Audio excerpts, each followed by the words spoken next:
लोक अवस्था विभिन्न वृद्धाश्रम को जिते मत निमंत्रण करती मुझे गले मत बहुत दुख लगे कहीं संस्कार भी नतु आमको जी प्रथम गुरु आमको जी ये जन्मभूमि देखते ये केते कष्ट माँ सही गोटे पिला केते कष्ट से सही पिलाटी केते दियो देवता को पूजा करके मोर पुओटी हो मोर झीटी हो संतान टी केते साधु को गुरुतले पड़ी हे महात्मा मते गोटे संतान टी दियो मो कुल रक्षा करबा किंतु ता परर अवस्था होची या दुःखमय काहे कि ना जते बेले सत्संग रवा सदिन आपण कहबे प्रहलाद काहे कि भक्त हला आपण जानि जते प्रहलाद काहे कि भक्त हला गोटे असुर घरे गोटे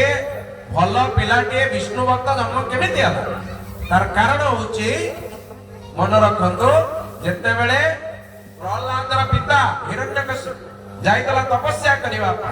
तपस्या कला बेले तपस्या करने को जाइतिबा बेले ये जते बेले प्रहलाद को नेकिरी जाउतला के इंद्र इंद्र कहला ये जो जन्म हबो ये मो पदटा नै जिवो तेनु इंद्र ताको धरि करी नै जाउतला जे मो काहे कि ना पद पई मनिष किछि भी करि जदि मो पदवी होला से लोकटा माडी बसे रात रात सफा कर बाटा त या जने चक्कर आपण ऊपर उठिबो तेनु इंद्र रे ये अवस्था काले मो पद पळे ताको जने साधु लेके आसिले ऋषि की से नारद नारद लेके आसिले हिरण्यकशिपुर स्त्री आनी के धर्मपत्नी को आश्रम रे रखी जते बेले सत्संग सब दिन श्रवण करी करी मातृ गर्भ रे थिला बेले प्रहलाद शिखिथिला मातृ गर्भ रे थिबा समय रे प्रहलाद समस्त ज्ञान प्राप्त होइतला सेटा से असुर पुत्र मान को कहला कौन कहला बालके मोर बोल कर गोविंद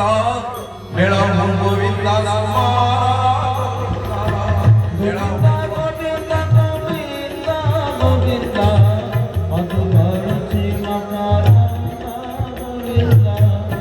असुर पिलाटा भितर ये भावना ये होचे हम मानकर ज्ञान तेणु आम लौकिक जगत रे जति बांधी